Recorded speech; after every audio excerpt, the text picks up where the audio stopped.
Alright, welcome to a new devlog video. This should be devlog number 6, I believe. Okay, so we managed to make the speech to text work, kind of, and we have an activation word, which is hey fi. And yeah, I mean, we basically accomplished what we wanted to do.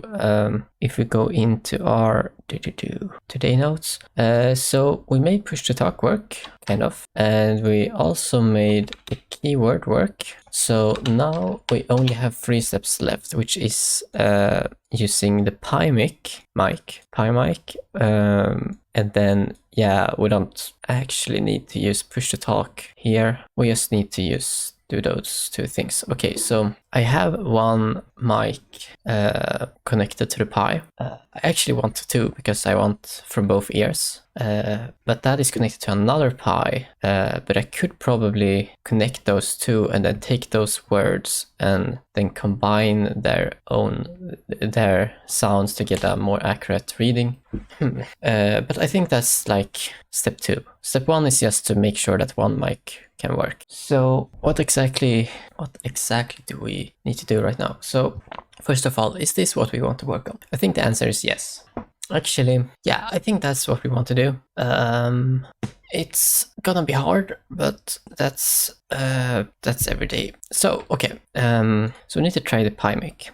So first of all, we need to connect to alpha, right? We need to connect alpha. Alpha is the Pi, and then we need to run the mic and get audio file. This is generally how we test the mic. I have already tested it, so I know it works. But it would be great to because if we look at our old speech to text here, so this is our code where we're listening to the Pi mic stream. Right. Now what I would love is to just hear a live audio all the time from the mic. So we have OBS here. With OBS we can hear my own mic locally. Could I connect it through SSH? Can I connect the Pi mic to my desktop and listen to it live on OBS? Okay, so we need to check the mic and then we need to test it. Okay, let's do that first. Okay, so let's connect to it. Where should I put it? Let's put it up here. Can you connect? Right, we turn it on. There we go. And then just wait a few minutes, a few seconds. Finally. Okay, so let's open code, Pi backup code. Yeah, let's just open this. Okay, so this is alpha and we want to run, let's see here, a record -l. That gave us, I think that's a device, and then we do this. So first we record hello, no, pulsa. Okay, capture slave is not defined. Okay, so for some reason it doesn't work. Let's check when we run it locally. I don't think we're running the command here. Wait, what am I looking for? We're looking for the command. Okay, so presence pop and yeah, something like this.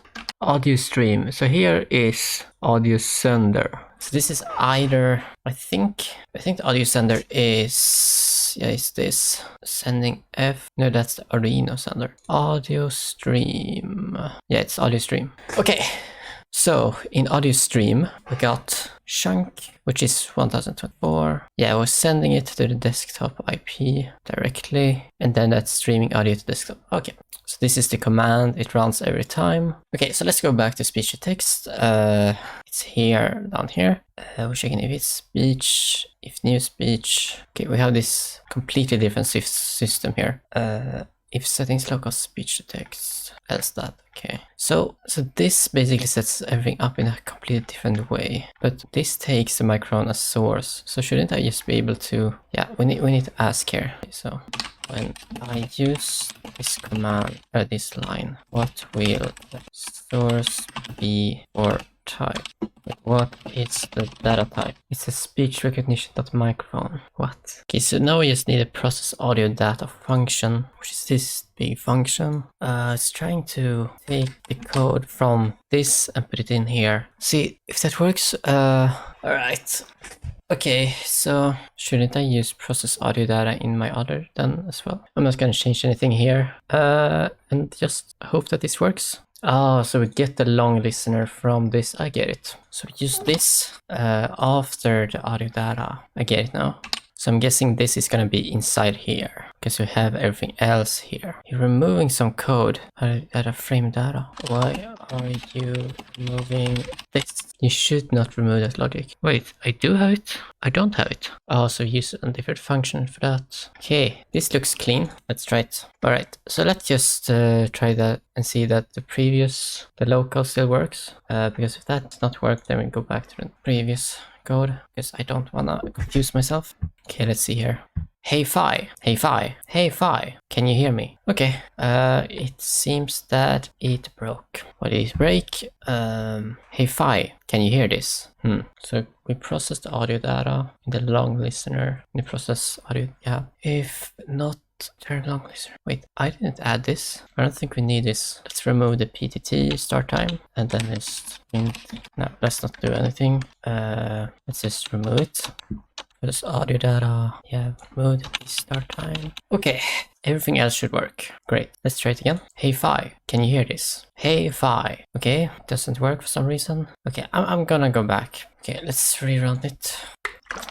Hey Fi, hey Fi. Okay, now it works. Can you hear me? Right, it ignores me if I don't say anything immediately. Hey Fi, can you hear me? This is a text-based conversation. I don't have the ability to hear audio input. If you have any questions or need assistance with a specific issue, I can help address it through text. Perfect. All right. Yeah. Let's not change that then. Let's go back to ChatGPT. Go up here. Yeah, I paste my whole code, but you're changing more than I asked for. Could you just change the after the else thing, nothing else? I want to optimize everything myself. Yes, exactly. I want to replace it with this. So what did you change? Still using is-speech. I don't want to use is-speech and new speech. I want the logic be same as when I'm using local speech. Perfect. Why is it so weird? Your response seems open-ended. Could you provide more context or clarify what... Let's turn you off. Please time limit long. But we're not even using recognize and listen. Why are I want to use recognize? Why aren't we doing that? But what is the difference between UDP packets and Pi audio stream? Like what? There's nothing for recognize.listen to read from.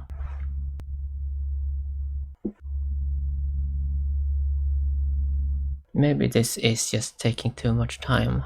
No, this is good for now. But I don't understand, why is it not compatible? Source is an audio source. Source.stream is a audio stream. That read is working and returns. But what is the difference? Are they both just audio? Okay. I can block and return PCM bytes on demand. Pi audio over UDP. This is just raw bytes arriving in packets. There is no stream.read method. Nothing that behaves like a Pi audio input. We can't just call. This socket doesn't have .read. UDP is non-blocking by default. Delivers chunks of unknown timing. There is no concept of phrase detection. Okay. Well, that's annoying, but I think I get it. So a normal audio source, you can block the audio, but with UDP, it's just raw bytes. I don't really get it why you need to block it though, but okay. Can't I just make the UDP stream into a audio source? You can't turn your UDP stream into an audio source that recognize and listen can use. That's the only way to make it work exactly like a local micro. Here's how.